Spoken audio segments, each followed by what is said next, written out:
Hey everybody, it's your pal Drew Dracy, and thank you for coming back. I appreciate all the new subscribers, and I'm having a ton of fun doing this, and I'm glad you came back. There's a lot of options on YouTube of comic related stuff, and I try to give you a little bit of an insider stuff because I was a comics pro for 30 years, and I'm still a fanboy from childhood.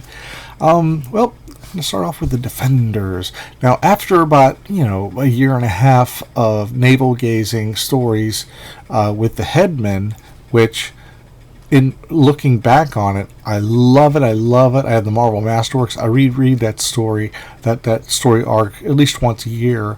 Gary Conway came along, and he actually, I said this before, he booted a lot of people off comics because he was editor-in-chief briefly, but in order to make the same amount of pay, he had to write 8 books a month. So goodbye Steve Englehart, goodbye Steve Gerber, and others. And it's such a weird thing. Like, what if those people were still on those books? What would they be like? In other words, like Avengers, it just totally changed the tone, but not in a bad way. It was interesting. So, anyway, what's interesting here is the gray on the Rhino is forming like a moire pattern. It's an old printing term when if you would have one color, let's say back in the days of 4-color comics, there's yellow, there's blue, there's cyan. Oh no, yellow, cyan is blue, and magenta and black. And sometimes when you would try and get those colors, and they would mix improperly and not show up right. I mean, it's clean as a whistle here, but it's just that if you pull back, sometimes it works. It's weird, but anyway, that's old school stuff. But anyway, right off the bat, you got some Keith Giffen and Klaus Janson art. Klaus, what a great team.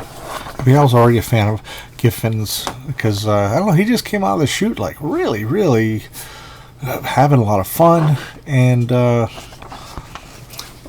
classic Klaus Janson back muscles. He was so good at doing anatomy. And I know Keith probably put it in there, but a lot of times Klaus would, add a little secret sauce.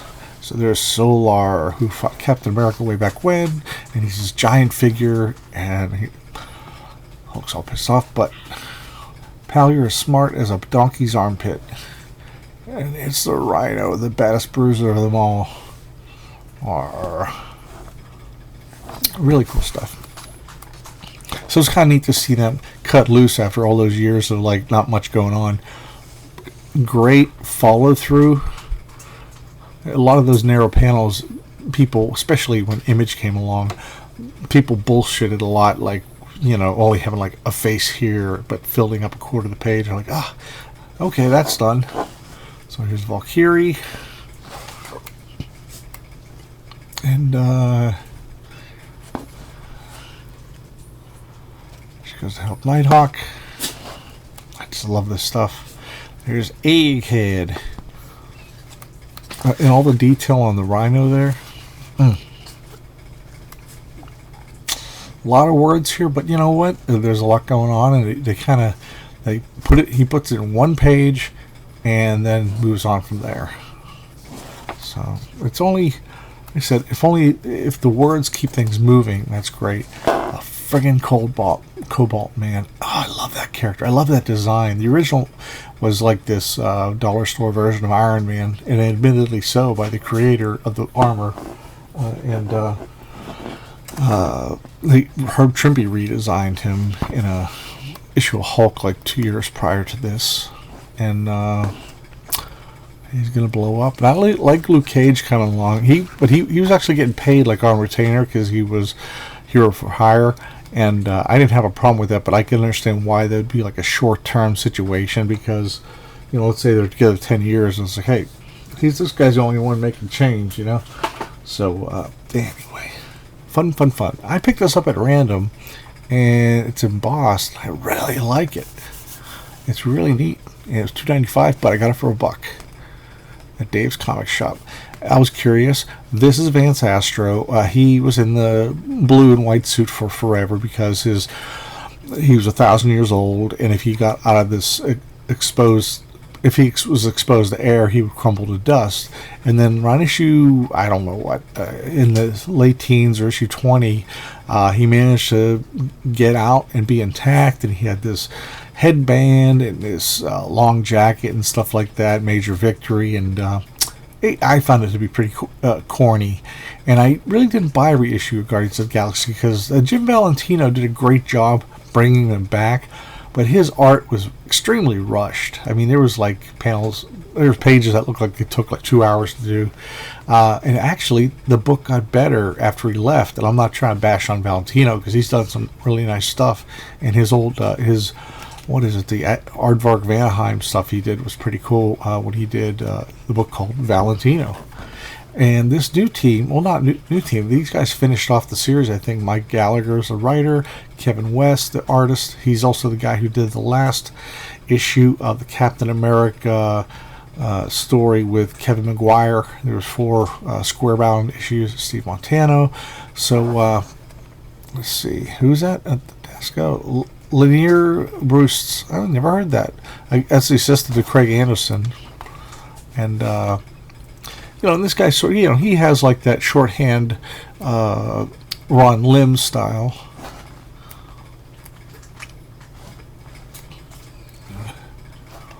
And for some reason, Vance Astro is back in that kind of suit again, and I liked him better that way. He looked too happy and too, annoying. Yeah, this is big time shorthand. But the story in general is fun. And that Yellow Jacket, she was one of the Masters of Evil, and I can't remember if she was or not. Maybe she was in a couple issues before that where she fought the Wasp, and then she got time traveled to the future, and it's a lot of fun. It's not great. It's not reinventing the wheel, But I did find it more because even the writing when Valentino was doing it was very threadbare. But even so, it's a fun series. Like I say, I just said it. It's fun. Speaking of fun, and you're gonna say, Drew, you got some real screwball taste in comics. I mean, you're supposed to be a big shot, comic artist. Well, I like junk food. I like spectacular art. I like average. And then there's stuff I like that's junk food. Like that Guardians of the Galaxy was junk food. It was fun. I didn't sweat it over. But get this. Mike Mignola inked by P. Craig Russell. How about that? That's what made me pick this up. Am I the only one who really hated this Byrne redesign of Hercules? It just really struck me as dumb with exposed toes and stuff like that. He looked like a power lifter or wanting to wannabe wrestler. But I want to show you something. Bill Mantlow's still writing. I hate these credits; they're so dinky on this typeset. David Ross, I think this is his first stuff. He ended up doing West Coast Avengers and then like an Iron Man miniseries in the 2000s. But Whilce Portacio, young Whilce Portacio, who would go on to do wet works at the Image guys, would have him come along. And so it's interesting to see how he starts off inking. And this is an era where a lot of that happened. Like Paul Ryan inked an issue, like the last issue of John Byrne did of West Coast Avengers, and then he took over right away. And that's not the only examples, but so far it's pretty cool. I don't have all these issues. I wish they'd make epic collections of them. Because these are neat, but they're not great. And there is a box going into his box. And his name is BOCHS.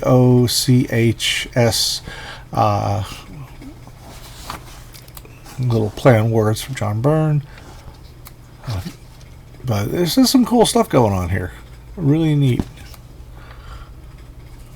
And I like that Dave Ross is giving the panels room to breathe. It doesn't have to be all filled up. Especially underwater. This is kind of funny. They meet up with the Avengers And let me see. Madam Wasp?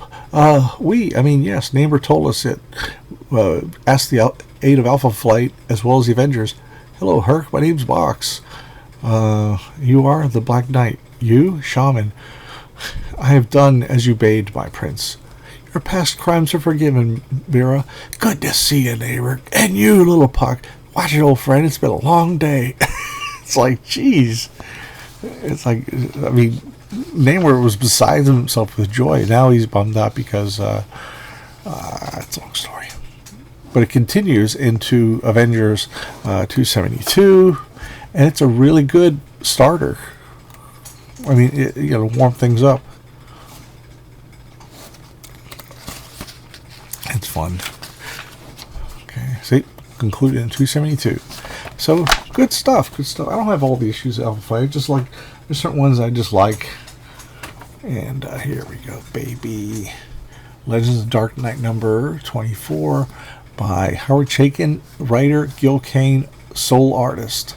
And I guess he was on the colors, I forgot. Oh, Steve Oliff. Okay, say no more. Great opening splash there. And he's meditating naked. Because for some reason that's the way to do it.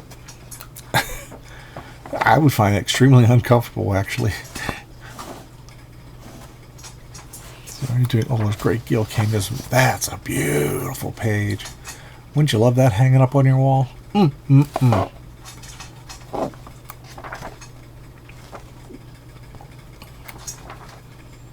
the coloring is great too. It makes everything clear. How about that? The lettering. Willie Schubert, who did a lot of stuff for, I think he might have done American Flag, or he might have done some other, I don't know. His stuff's great, that's all I know. How about that? That's so cinematic. I mean, I could easily see this kind of stuff, like in one of the Spider-Man movies, and it just has that feel to it. And this is way before Spider-Man movies. So I wanted to show you something. That's not it. That's not it. Oh, I love limited color palettes on flashbacks. I love that. It just helps the storytelling. You don't need it, but it's still cool. How about that?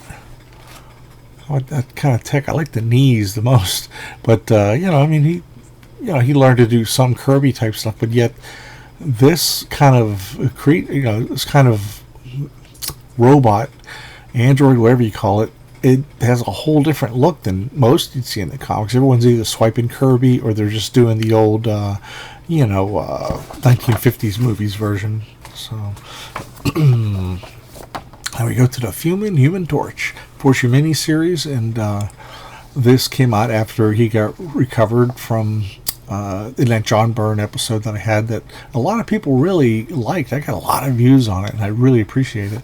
So afterwards, Roy Thomas, Roy the Boy, huge time fanboy with a encyclopedic knowledge, which is probably why I sort of have one. Maybe it rubbed off after reading a lot of his stuff. It's alive! It's alive! So anyway, it's Horton. Here's a Who, whatever his name is, Dr. Horton. There's the Torch. This is taken from the very first issue, or story. I think it might have been Marvel Mystery Comics. Or, I think, it was Motion Picture Funnies Weekly, I think it was. And Rich Buckler, inked by Danny Molinati. What's interesting is Rich Buckler is doing more straight ahead art style. He's not doing the Kirby stuff, and I don't mean the swipes. I mean, he's kind of taken away the drastic foreshortening and stuff like that. And I really like this. It covers pretty much everything up to when he got revived in Avengers West Coast number 50, I think. Yeah. But really nice stuff. And what I like about it is all the details are there, and Thomas will sometimes he'll add stuff, or adjust stuff to where it doesn't, so you're not reading a 1939 comic. One thing I really like too is I would love Like when John Byrne did the Hidden Years, X-Men the Hidden Years, he did like 22 issues, and they were really decompressed stories. I mean, they were like 2 stories.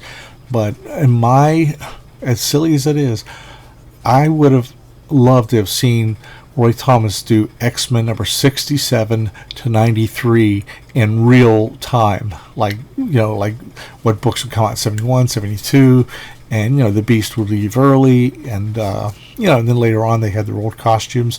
And Steve Englehart loved the original X-Men, and he peppered them in a lot of his books, like the Hulk, and that would be great for Roy Thomas to, like, thread together, and I'd be all over that. It'd be a 34-issue miniseries. Am I alone in that idea? My idea would be spiffy. There you go. And this is really good. I really recommend this. And guess what? The Submariner. They have one of the Submariner. That's a 12-issue series, a mini-series, and it covers a lot of ground because he made a lot more appearances in the Silver Age. Meanwhile he was pretty much inactive. Anyway, I mean, aside from him supposedly being the Vision or not, I don't care. But I mean, as the Human Torch. So the Submariner, he had a real long checkered history in the Silver Age. And that's about it. And I hope you enjoyed this. And I'd love to. Please leave comments below. Please hit like. And please hit subscribe. And hit the bell for notifications. And if you want, share with somebody. Because I'm if you know a fellow geek like me who grew up in the Bronze Age, who loves so much the nuance of the comics from then to today, please tell them, share them, say hey. I said hey, and you can join in on me, and me and my fellow YouTube pals. I really do. Like I said, I do have a familiar, like a family-like feeling. That's what familiar usually means. With the people who view this, because it's a bond. I mean, comics are just a terrific source of entertainment. They're just great, and they spark a lot of imaginations. And there's a lot of people who've gone into different fields because they read comics. But it's there's just so much about it, whether it's the art, whether it's the story, or whether it's continuity, or it makes you think of time travel, or if it makes you think of anything. There's just I love comical books. So, but thank you for watching. I really appreciate it. And stay safe and have a good day, and catch you next time.